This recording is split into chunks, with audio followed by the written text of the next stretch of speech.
તો ભાભર ખાતે છેલ્લા 48 કલાકમાં 15 ઇંચ ભારે વરસાદ સાથે વાવાઝોડું આવ્યું છે।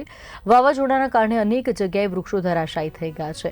ભાભર નગરપાલિકા અને ટીમે સમયસર અને અસરકારક કામગીરી કરી છે, જેના કારણે કસ્તુરબા ગાંધી બાલિકા વિદ્યાલયમાં પાણી ભરાયા હતા, જેના કારણે 100 જેટલા બાળકોને ભાભર વાવ રોડ પર આવેલ શ્રી રઘુવંશી લોહાણા મહાજનવાડી ખાતે સુરક્ષિત સ્થળ પર શિફ્ટ કરવામાં આવ્યા હતા।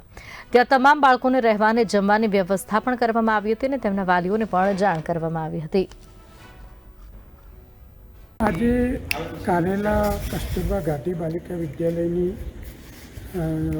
સંસ્થાની બહાર ભારે વરસાદના કારણે પાણીનો ભરાવો થઈ જવાથી સુરક્ષાના ભાગરૂપે સંસ્થાની બાજુમાં આવેલી રઘુવંશી વાડીની અંદર આ દીકરીઓને શિફ્ટ કરવામાં આવેલી, જેમને આજે મુલાકાત લેવામાં આવી અને દીકરીઓની જમવાની, રહેવાની અને બધી સુવિધાઓ અહીંયા વાડીના પ્રશાસન દ્વારા સારી રીતે આપવામાં આવેલ છે।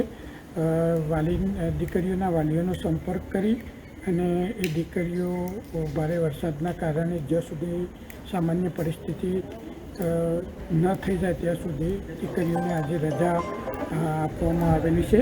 અત્યારે બાકી રહેલ દીકરીઓની સાથે વાતચીત કરી અને એમની સુવિધા સંદર્ભે અત્રેની બીઆરસી કોઓર્ડિનેટર અને વોર્ડન દ્વારા સારી વ્યવસ્થા કરવામાં આવેલ છે।